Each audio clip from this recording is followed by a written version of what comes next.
वृत पाद पंकजा करे विराजत कमनीय पुस्तिका विधिस्य पत्नी कमलासना प्रिया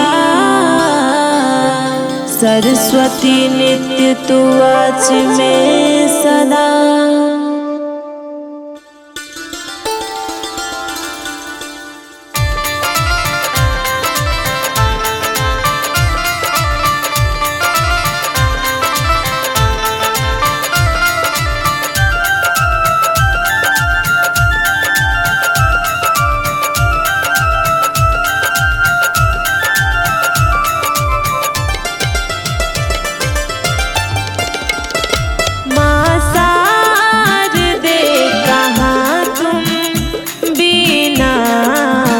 जा रही हो माँ साज दे कहाँ तुम बीना बजा रही हो माँ साज दे कहाँ तुम बीना बजा रही हो माँ साज दे कहाँ तुम बीना बजा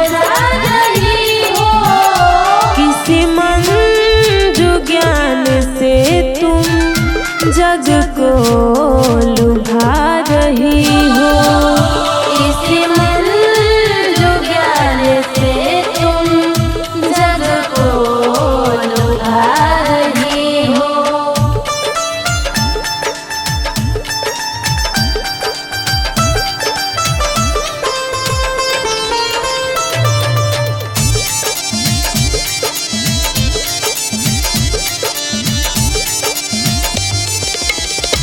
किसी भाव में भवानी तू मात हो रही है बिनती नहीं हमारी माँ क्यों न सुन रही है।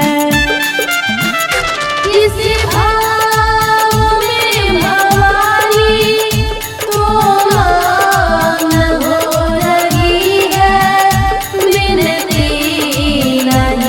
हमारी माँ क्यों न सुन रही है।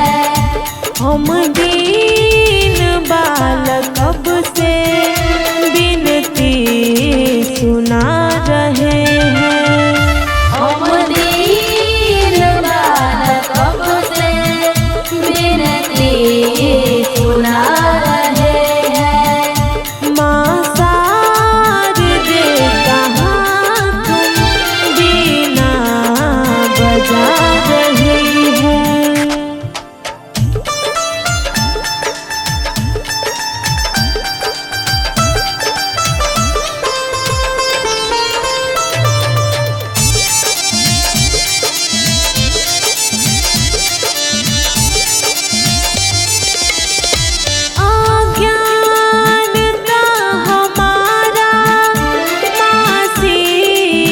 दूर कर दे बल बुद्धि विद्या हम में माँ सार दे तू भर दे।